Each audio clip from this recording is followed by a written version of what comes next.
लीला, एक बात पूछें हम तुमसे। विवाह की पहली रात को लीला की गोद में सर रखकर सोए हुए केशव अपनी नई नवेली दुल्हन लीला से पूछ पड़ा। हाँ पूछिए ना, इससे पूछकर पूछने वाली क्या बात है। नहीं, हमें पता नहीं है ना कि कोहिनूर के साथ बर्ताव कैसे किया जाता है। डर है कि कहीं गुस्ताखी ना हो जाए। इतना कहता है कि दोनों हंस पड़े। आषाढ़ का मौसम था, बादल गरज रहे थे और ये दोनों फूस से बनी एक कुटिया में जमीन पर चीथड़ों से बने गद्दे पर आराम कर रहे थे। लीला, तुम्हारे पिताजी माने कैसे इस विवाह के लिए, हमें ये समझ नहीं आ रहा अब तक। कहाँ वो राजा भोज, कहाँ हम गंगू तेली। चुप रहिए, अपने पति के बारे में ऐसा अपशब्द बात नहीं सुन सकते हम। और ज़्यादा कहिएगा तो ग्राम प्रधान जी से कल शिकायत कर देंगे आपकी। फिर बोलते रहिएगा जितना बोलना है। और पिताजी माने नहीं थे, हमारे मनवा दिए थे हम।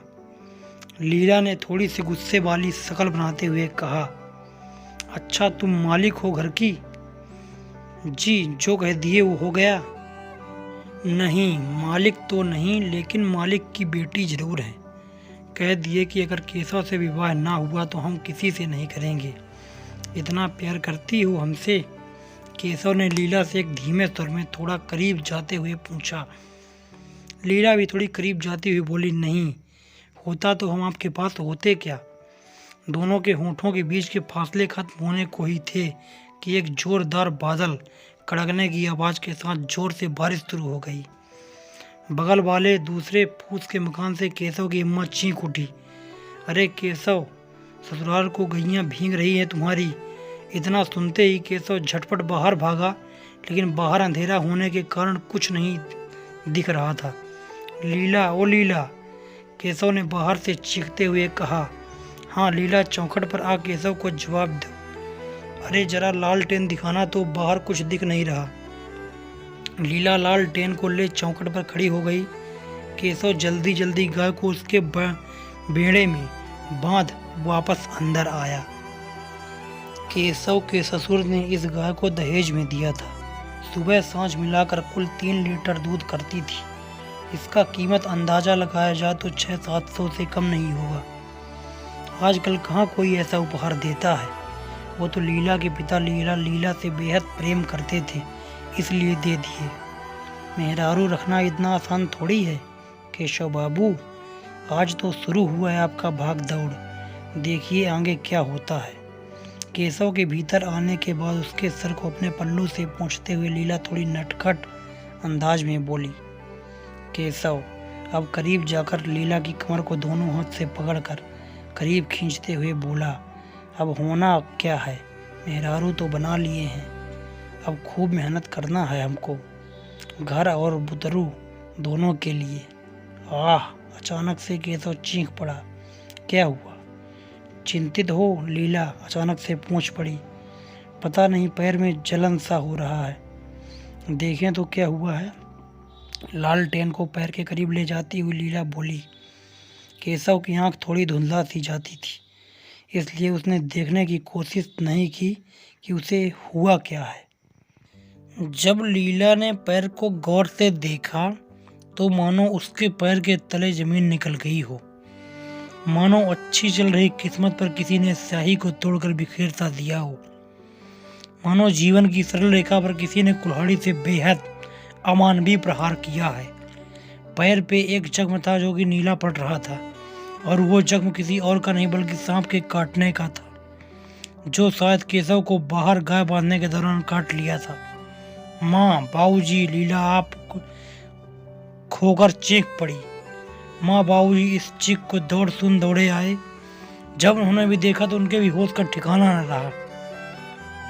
अब तक केशव जमीन पर गिर चुका था और पलकें मानो बड़ी मेहनत करके खुली हुई हों, और केशव अपने इस मजबूर आंखों से अपनी पत्नी लीला को रोते हुए देख रहा था, जो बिल्कुल निसहाय थी। ये रात भी आषाढ़ की एसी की गड़गड़ाहट के साथ बारिश भी तेज हो रही थी। शायद आज प्रकृति भी केशव के खिलाफ था। फिर भी पड़ोस के कई लोग पहुंच गए केशव की खबर सुन। अब गांव की यही तो बात होती है, मुंह छुपाए नहीं रहते लोग यहाँ। हमदर्दी जताते ही सभी पहुंच जाते जरूर है। उसी में से एक बाबा थे जो झाड़ फूंक करते थे। उन्होंने अपनी कोशिश शुरू की, लेकिन मानो आज नसीब केशव के साथ था ही नहीं। बेचारी का आज ही शादी हुआ, अच्छे परिवार से थी, माँ बाप को छोड़ इसके पास आई और अब ऐसा हो गया। भगवान दया करे इन बच्चों पर। बगल की काकी किसी से फुसफुसा रही थी। हाँ, इसीलिए कहते हैं माँ बाप के खिलाफ काम नहीं करना चाहिए। कभी जबरदस्ती विवाह की थी केशव से, अब समझे। इन फुसफुसाहट को सुन बेसुध पड़ा केशव की आंखों से आंसू निकल रहे थे। इसलिए नहीं कि उसे मरने का भय था या फिर सांप के काटने की पीड़ा हो रही थी। पीड़ा बस उसे हो रही थी तो अपनी पत्नी लीला को देखकर।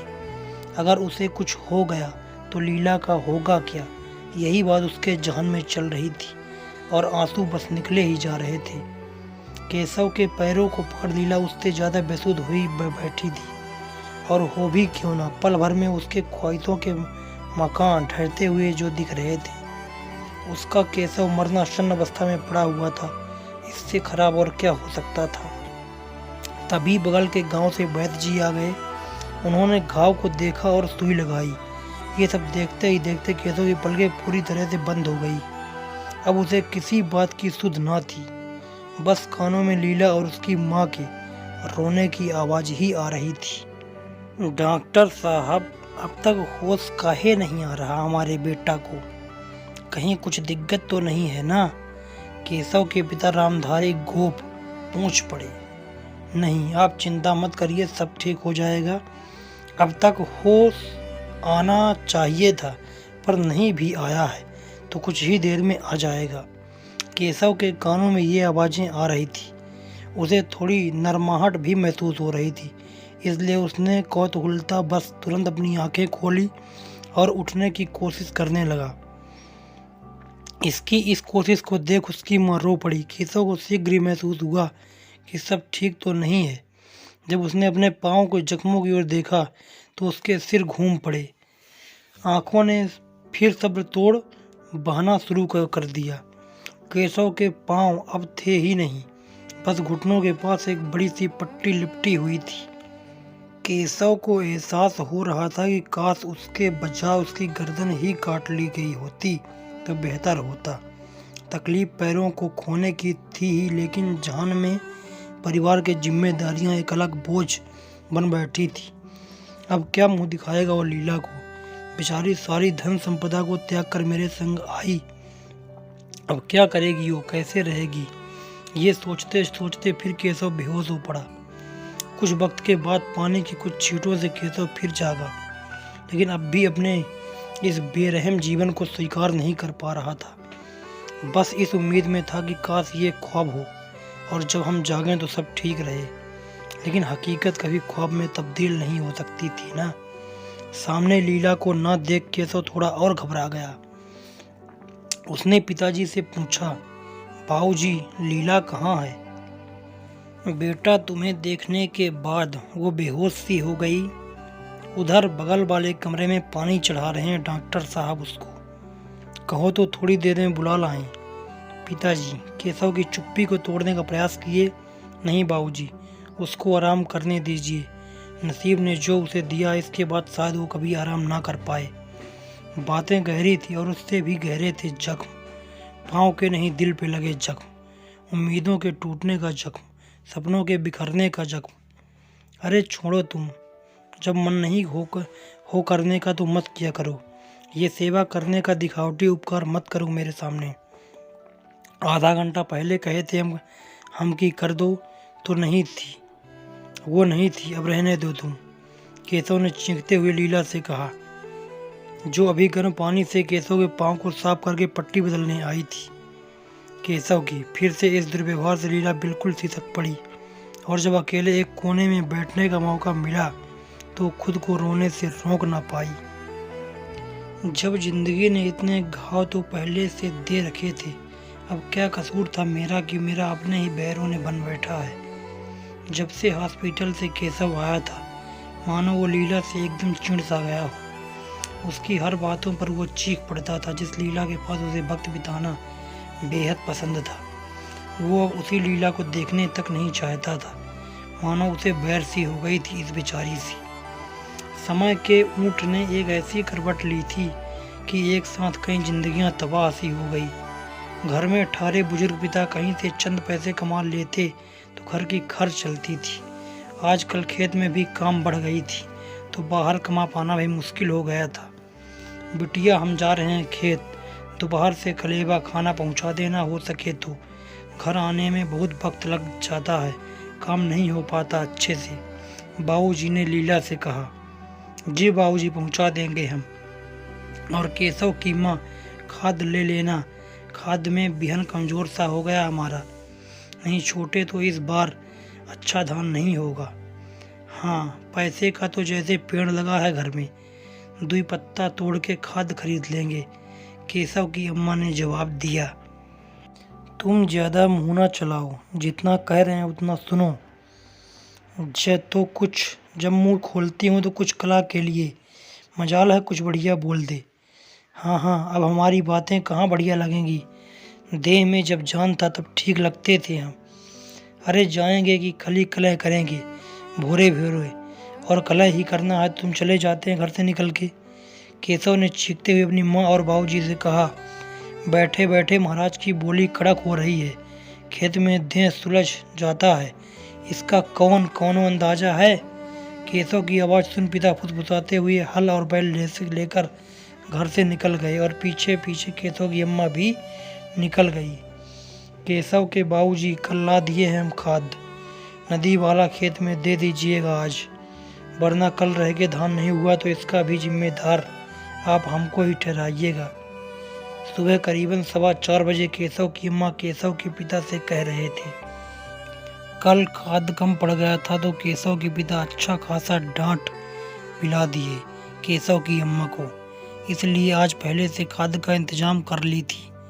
अजी सुन रहे हैं, कल खाद नहीं था तो भोरे भोरे उठ पड़े और आज चले आए तो बड़ा नींद लगा है आपको। रामधारी गोप को अब भी लेटते हुए देख केशव की अम्मा तमतमाई हुई अचानक खींच दी और देखते ही वो गिर पड़ी। अब रामधारी गोप नहीं रहे थे, उनकी आंखें बिल्कुल फट रही थी।